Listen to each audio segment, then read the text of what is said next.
बंधु सादर अभिवादन। प्रश्न है, वन नेशन वन इलेक्शन, जनहित या स्वार्थ?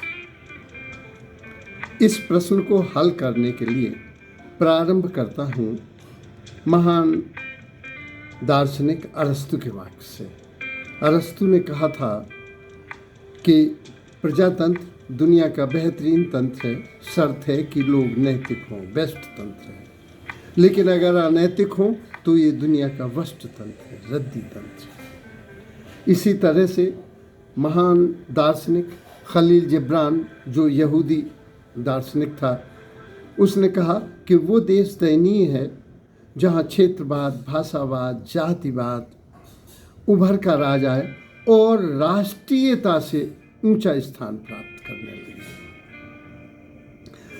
डॉक्टर अंबेडकर ने भी अपने 1953 के इंटरव्यू में कहा था कि भारतवर्ष में धार्मिक, सांस्कृतिक, सामाजिक, आर्थिक इतनी असमानताएं हैं कि यहाँ प्रजातंत्र का भविष्य क्वेश्चन मार्क। और अंबेडकर जैसा विद्वान जो दो चुनाव हार गया, जिसे राज्यसभा से जाकर कानून मंत्री बनाया गया, तो वहीं एक आदमकद प्रश्न खड़ा हो गया कि क्या लोग नैतिक हैं? क्या लोग सही का जजमेंट करते हैं? क्योंकि स्वतंत्रता के पूर्व जो राजनेताओं को श्रद्धा और सम्मान प्राप्त था, या स्वतंत्रता के बाद के वर्षों में जो प्राप्त था, क्या उतना आज प्राप्त है? आज गरीब देश के रईस नेता जनता को समझ में नहीं आते हैं।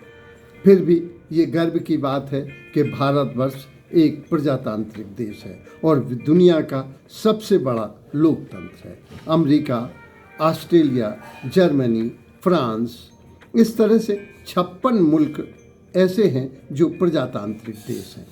लेकिन भारत, और ये भी हम भली बात जानते हैं कि संसदीय प्रणाली का जन्मदाता या जननी ग्रेट ब्रिटेन है, लेकिन वहाँ गणराज्य नहीं है।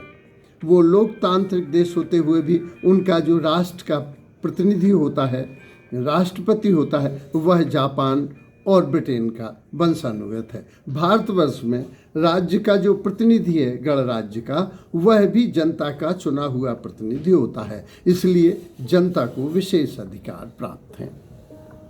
और हम जानते हैं कि लोकतंत्र में जो सभी को सद्भाव प्राप्त होता है, सभी को स्वतंत्रता प्राप्त होती है, सभी को समानता का अधिकार मिलता है, सभी की स्वीकारता होती है, सभी की समावेशिता होती है और सभी को समान सम्मान प्राप्त होता है। और जो 26 जनवरी 1950 में संविधान लागू हुआ, उसमें सभी को स्वतंत्रता, संप्रभुता और गणराज्य, ये इसकी विशेषता है। गणराज्य में राष्ट्रपति चयनित होना, यह भी एक सम्मान का विषय है, जबकि ब्रिटिश प्रणाली में ऐसा नहीं है। 1900, अगर हम थोड़ा इतिहास देखें इस प्रश्न को हल करने के लिए, तो 1951-52 से या पहले चुनाव से और 1967 तक, लगभग 17 वर्षों तक सभी चुनाव एक साथ होते रहे और बड़े सफल रहे। किंतु आज जो क्षेत्रवाद के उभरने से, क्षेत्रीय दलों के उभरने से कई बीच में मध्यवर्ती चुनाव कराने पड़े और उस तरह से यह क्रम बिगड़ गया। लेकिन ये आज लोगों को जो परेशानी हो रही है, हर दुनिया का सबसे बड़ा लोकतंत्र है, तो हर साल, हर 6 महीने में कोई ना कोई चुनाव, चाहे वो ग्राम पंचायत का हो, नगर पालिका का हो, लोकसभा का हो, विधानसभा का हो, तो इस तरह से जनता को जो परेशानियां हो रही हैं, उनको भी अपन को मद्देनज़र रखना चाहिए। आचार संहिता लगने से सबसे बड़ा नुकसान ये होता है कि जो वर्तमान में सरकार होती है, वही कोई नीतिगत निर्णय नहीं ले पाती और विकास कार्य रुक जाते हैं। नियत कर्तव्य, जैसे शिक्षक का कर्तव्य है पढ़ाना, डॉक्टर का कर्तव्य है मरीजों का इलाज करना, जज का है निर्णय देना, लेकिन ये सभी के सभी ये नियत कार्य में न करके चुनाव के कार्य में व्यस्त हो जाते हैं और सारी व्यवस्था एक ओर केंद्रित हो जाती है। बार बार चुनाव होने से सुरक्षा कठिन हो जाती है।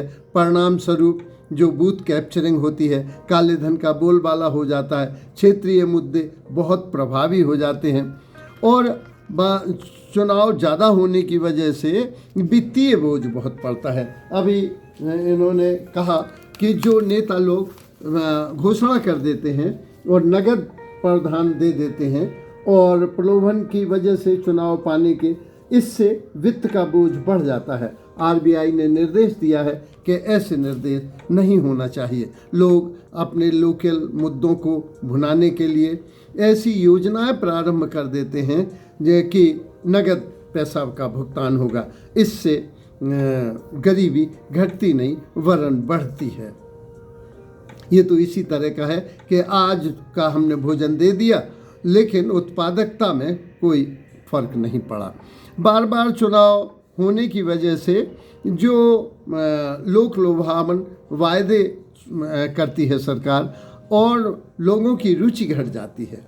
जब रोज़ चुनाव होना है तो लोग आजकल शहरी, शिक्षित और सबसे पढ़े लिखे लोग में मतदान कम होता है, क्योंकि हर 6 महीने बाद हमें जाना पड़ता है। अगर हम एक ही दिन जाएं, एक ही बार जाएं, तो सभी लोग इसमें इंटरेस्ट लेंगे। इसमें भाषावाद, क्षेत्रवाद, संप्रदायवाद, क्षेत्रीय दल बहुत उभर कर आ जाते हैं। फलतः राष्ट्रीय सुरक्षा को हानि होती है और प्रगति पीछे पड़ जाती है। अगर हम संक्षेप में कहना चाहें तो कह सकते हैं कि आर्थिक बोझ बहुत बढ़ता है। आचार संहिता लगने से नियत कर्म नहीं हो पाते हैं, सरकार निर्णय ही नहीं हो पाती। बार बार चुनाव होने से नियत कर्म नहीं हो पाते और अनुत्पादक कार्यों में बहुत व्यय होता है। मतदाताओं को अरुचि हो जाती है और जो कराने वाले लोग हैं, कभी जाड़े में चुनाव होते हैं भयंकर, कभी गर्मी में होते हैं, इसलिए उन्हें भारी दिक्कतों का सामना करना पड़ता है।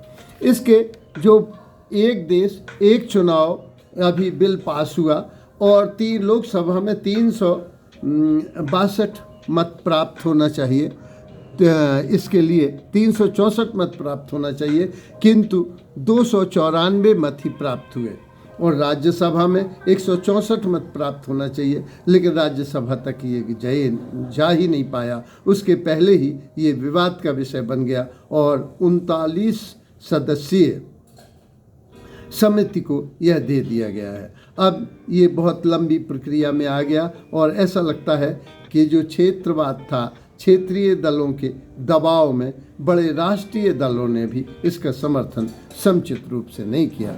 इसमें ये पक्ष और विपक्ष में जो रखे, जिन्होंने विपक्ष में रखे उन्होंने कहा कि इससे लोकतंत्र का हनन होगा, लेकिन 1951 से 67 तक जो चुनाव हुए उस समय लोकतंत्र का हनन नहीं हुआ। दूसरा था कि समस्त देश में एक साथ चुनाव कठिन होंगे, लेकिन पहले चुनाव हुए उस समय तो तकनीकी भी विकसित नहीं थी, परिवहन के साधन भी विकसित नहीं थे, लोग इतने शिक्षित भी नहीं थे। तो उस समय जब चुनाव हो गया तो आज की तकनीकी के बीच तो चुनाव हो ही सकता है।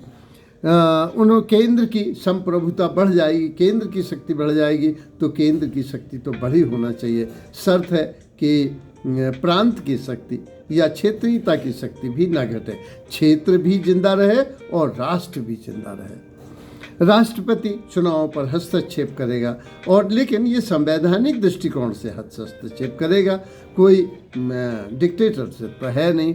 क्षेत्रीयता बढ़ेगी क्योंकि इसमें है कि क्षेत्रीय मुद्दे उपेक्षित रह जाएंगे, लेकिन क्षेत्रीय दल, हम बड़े कड़वे अनुभव हो चुके हैं, कई राज्यों की सरकार मात्र इसलिए गिर चुकी है, मध्यवर्ती चुनाव इसलिए कराने पड़े कि क्षेत्रीय दल संतुलन स्थापित न कर सके और क्षेत्रीय दल क्षेत्र विशेष का ही ध्यान रखेंगे।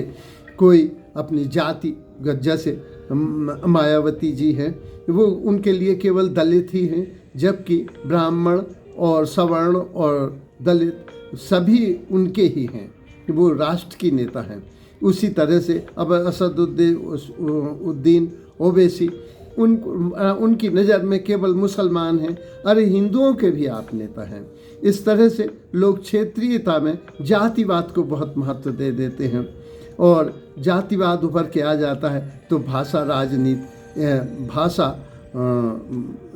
भाषाई दृष्टिकोण से या क्षेत्रीय दृष्टिकोण से या सांप्रदाय के दृष्टिकोण से या धर्म विशेष के दृष्टिकोण से न हो के हमें एकता और सद्भावना में रहकर अपने देश की प्रगति करना है। तो संक्षेप में हम कह सकते हैं कि अगर एक देश एक चुनाव होता है तो समय की बचत होगी, देश की कार्य क्षमता बढ़ेगी, देश को आर्थिक प्रगति भी होगी, आर्थिक संसाधनों का भी दोहन सही होगा, मतदाताओं की रुचि बढ़ेगी। एक देश एक चुनाव मेरी नज़र में जनहित में है। धन्यवाद।